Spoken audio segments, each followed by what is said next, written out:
एक टूटा फूटा घर, तेज बारिश हो रही थी और घर की छत से पानी टपक रहा था। कमला छत के नीचे खड़ी थी और पांचों बहुएं कमरे में घबराई हुई थी। हे भगवान, ये छत कब तक बचेगी? पानी तो रुकने का नाम ही नहीं ले रहा। अम्मा, ये छत कभी भी गिर सकती है। हम सब कहाँ जाएंगे? मुझे तो डर लग रहा है। मेरे पेट में बहुत हलचल हो रही है। इस हालत में अगर कुछ हो गया तो? मेरे साथ भी यही हाल है दीदी। अगर ये घर टूट गया तो हम दोनों कैसे संभालेंगे? हमारे पेट में पल रहे ये छोटे से नन्हे मुन्ने मेहमान घबरा चुके हैं इन हालातों को देखकर। भगवान हमारी रक्षा करे। बेटा, कोई कुछ करो। इस हालत में हम कहाँ जाएंगे? इस बारिश ने हमारी हालत और भी बदतर कर दी है। बाहर तो कहीं जाने का रास्ता भी नहीं दिखता। ऊपर से सीमा और संगीता दोनों बहू गर्भवती हैं। उन्हें इस हालत में बाहर ले जाना ठीक नहीं लग रहा। रामनारायण अपनी पत्नी कमला से इतना कह ही रहा था कि तभी अचानक से घर की दीवार जोरदार आवाज के साथ गिर जाती है। सभी लोग डर के मारे चिल्लाते हुए बाहर भागते हुए आ जाते हैं। अरे, दीवार गिर गई। सब जल्दी बाहर निकलो। सब बाहर जाओ, सब बाहर आओ, जल्दी जल्दी। भगवान, अब क्या होगा? मात्र एक ही सहारा था हमारे ठहरने का, आज वो भी हमसे छिन गया। अब हमारे पास सर पर छत भी नहीं बची। हमारा घर चला गया। अब हमारा क्या होगा? कहाँ जाएंगे, कहाँ सोएंगे, कहाँ बैठेंगे? मुझे तो कुछ समझ ही नहीं आ रहा। धैर्य रखो बहू, सब ठीक हो जाएगा। हालात अभी बिगड़े हैं, लेकिन भगवान ने चाहा तो कोई दूसरा दरवाजा जरूर खोलेगा हम सभी के लिए, या फिर शहर से मेरे बेटे वापस लौट आए। बेटों के यहाँ रहने पर जीवन में ऐसी परेशानियां देखनी पड़ेंगी, ये तो मैंने कभी सोचा ही नहीं था। अब आगे का क्या होने वाला है कुछ पता नहीं। सभी लोग घर से बाहर खुले आसमान के नीचे खड़े थे। चारों तरफ बारिश हो रही थी और सभी भीग रहे थे। अब कहाँ जाएंगे हम? ये बारिश तो रुकने का नाम ही नहीं ले रही है। किस्मत को क्या कहें। इतने सालों की मेहनत से जो घर बनाया था वो एक झटके में खत्म हो गया। इसी घर में मैंने अपने पांचों बेटों की शादी की थी और वो अब पांचों बेटे कमाने के लिए शहर गए हैं, लेकिन शहर से अभी तक वापस नहीं लौटे। माँ जी, परेशान मत होइए। भगवान की दुआ से हम पांचों के पति शहर में जहाँ कहीं भी होंगे सुरक्षित होंगे, लेकिन फिलहाल हमें किसी सुरक्षित जगह खुद चलना चाहिए। यहाँ ठहरना खतरनाक है। हमें जल्दी कुछ करना होगा। हम इस हालत में नहीं रह सकते। पूरा परिवार उसी वक्त बारिश में चलते चलते वहाँ से एक बड़े से पेड़ के नीचे आकर बैठ जाता है, जहाँ उन्हें बारिश थोड़ी कम लगती है, लेकिन अब सभी को बहुत जोरों से भूख लगने लगती है। हालातों के चलते गरीब परिवार एक दूसरे की शक्ल को देखकर चुप ही रह जाता है। उनकी रात ऐसे ही बीत जाती है। अगले दिन परिवार उसी पेड़ के नीचे बैठा होता है। बारिश बंद हो गई थी, लेकिन सभी को बहुत ठंड लग रही थी। सभी थके हुए और भूखे थे। 2 दिन से कुछ नहीं खाया है। हमें कहीं से खाना मिल सकेगा क्या? प्रीति, गांव के मंदिर में कुछ प्रसाद मिल सकता है। मैं वहीं से कुछ लाने की कोशिश करती हूँ। अरे वहाँ बहुत भीड़ होगी, लेकिन कोशिश तो करनी ही होगी। ऐसे कब तक हम यहाँ भूखे बैठे रहेंगे? संगीता भाभी और सीमा भाभी दोनों गर्भवती हैं। आप दोनों यहीं बैठो, हम सभी मंदिर पर जाकर प्रसाद लाते हैं और दोनों भाभियों के लिए यहीं पर ले आएंगे। हाँ नंदिनी, तुम बिल्कुल सही कह रही हो। चलो हम लोग मंदिर पर चलते हैं। बेघर गरीब परिवार मंदिर जाता है, लेकिन वहाँ कुछ भी नहीं बचा होता। वो सभी निराश होकर वापस लौट आते हैं। मंदिर में कुछ भी नहीं मिला। लोग वहाँ भी भूखे बैठे हैं। एकमात्र उम्मीद थी, वो भी टूट गई। अब और कब तक भूखे प्यासे रहना पड़ेगा, कुछ पता नहीं। भगवान, अब कैसे चलेगा? हमारे पास तो कुछ भी नहीं बचा। मुझे बहुत कमजोरी महसूस हो रही है। मुझे कुछ खाना चाहिए। हम 2 लोगों के साथ 2 जान और है जो बिना किसी वजह भूखा रह रही है। भगवान, और कब तक भूखा रहना पड़ेगा? ये हालात ऐसे ही रहे तो हमें कोई न कोई बड़ा कदम उठाना पड़ेगा। 2 दिन तक गरीब बेघर परिवार यहाँ से वहाँ भटकता ही रहता है, लेकिन उन्हें ना तो खाना मिलता है, न सिर पर छत मिलती है। जिसके बाद राम नारायण अपने पूरे परिवार से कहता है, अब एक ही चारा बचता है हमारे पास कि हम गांव के प्रधान के पास जाएं और उनसे मदद की गुहार लगाएं। क्या प्रधान हमारी मदद करेंगे? माँ जी, प्रधान की जिम्मेदारी सबकी मदद करने की होती है, तभी तो उसे गांव का प्रधान बनाया जाता है। हमें उनके पास मदद मांगने चलना चाहिए। कुसुम की बात मानकर पूरा बेघर परिवार अब गांव के प्रधान के पास मदद की गुहार लगाने जाता है।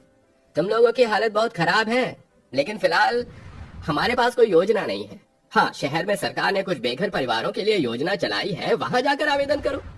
शहर में? क्या हमें वहाँ घर मिल सकता है? हो सकता है, पर वहाँ जाने के लिए तुम्हें हिम्मत करनी होगी। लेकिन प्रधान जी, हम गरीब लोगों के पास शहर जाने के लिए 1 रुपया भी नहीं है। हम शहर कैसे जाएं? क्या आप हमें कुछ पैसे उधार दे सकते हैं? समय रहते हम आपके पैसे चुका देंगे। कमला के ये कहते ही गरीब परिवार उदास होकर प्रधान के सामने खड़ा रह जाता है। अरे तुम सभी मेरे ही गांव के हो, इसलिए मैं तुम्हें कुछ पैसे उधार दे दूंगा। अगर मेरे चलते हुए तुम लोगों की कुछ मदद होती है तो मुझे अच्छा लगेगा। दोबारा मुलाकात हुई तो फिर कभी चुका देना पैसे। प्रधान गरीब परिवार को कुछ पैसे इंसानियत के तौर पर उधार के नाम पर दे देता है। परिवार निर्णय करता है कि वो शहर जाएंगे और सरकारी योजना में आवेदन करेंगे। प्रधान के उधार पैसे लेकर वे शहर की ओर रवाना होते हैं। रास्ता कठिन है, लेकिन परिवार ने हार नहीं मानी। हमने बहुत कुछ झेला है, अब और नहीं। भगवान ने हमें ये मौका दिया है, हमें इसे गंवाना नहीं चाहिए। हाँ, अब कोई और रास्ता नहीं है।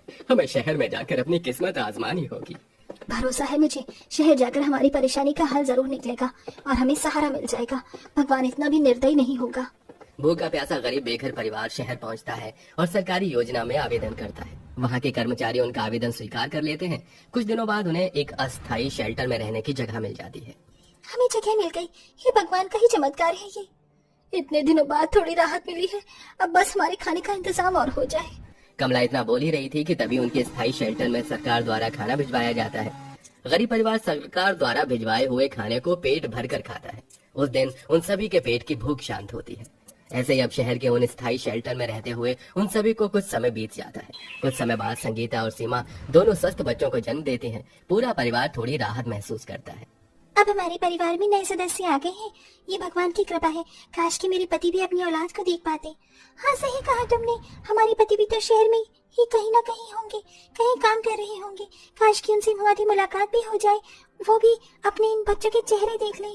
मेरे बेटों का तो पता नहीं, लेकिन अब हमें और मेहनत करनी होगी ताकि हम उन्हें एक बेहतर जीवन दे सके। गरीब परिवार के सास ससुर शहर में काम ढूंढने निकल पड़ते हैं। उसी दौरान शहर में राम नारायण और कमला को सड़क पर चलते हुए अपने दोनों बड़े बेटे दिखाई पड़ते हैं। अरे बेटा राकेश, रवि, तुम दोनों यहाँ? बाकी के तीनों कहाँ हैं?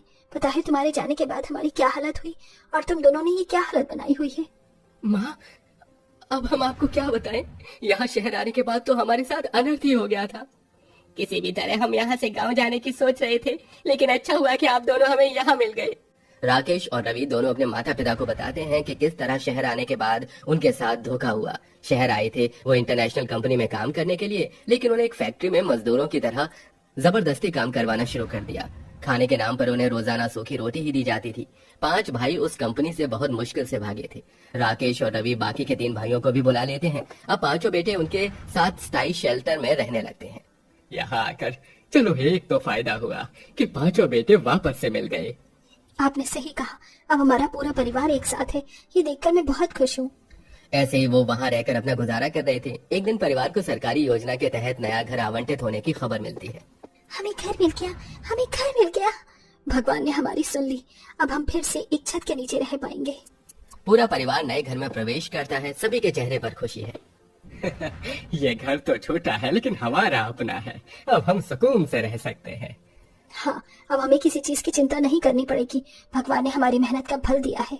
रात का समय पूरा परिवार एक साथ बैठा था और घर में बना पहला भोजन कर रहा था। सभी के चेहरे पर संतोष था। इतने दिनों बाद ही सुकून का खाना मिला है। हाँ, अब हमारा जीवन सही राह पर है। ये सब हमारी हिम्मत और ईश्वर की कृपा से ही संभव हुआ है। अब हमें किसी चीज की चिंता नहीं, हमारे बच्चे भी सुरक्षित हैं। सभी परिवार के सदस्य एक दूसरे के पास बैठकर मुस्कुरा रहे थे। कुछ दिनों में 5 बेटों को अच्छी कंपनी में नौकरियां मिल जाती हैं और उनके पास अब कमाने का साधन होता है। ये हमारा नया जीवन है और अब हमें इसे अच्छे से जीना है। हमने बहुत कुछ झेला है, लेकिन अब सब कुछ ठीक हो गया है। अंततः एक सुखद और शांतिपूर्ण जीवन की शुरुआत होती है। बहुत सारी परेशानियों का सामना करने के बाद एक समय ऐसा भी आया जहां बहुओं को सुख ही सुख नसीब हुआ। तो दोस्तों, क्या आप भी मानते हैं अंत भला तो सब भला? कमेंट करके हाँ या ना में जवाब जरूर दीजिए।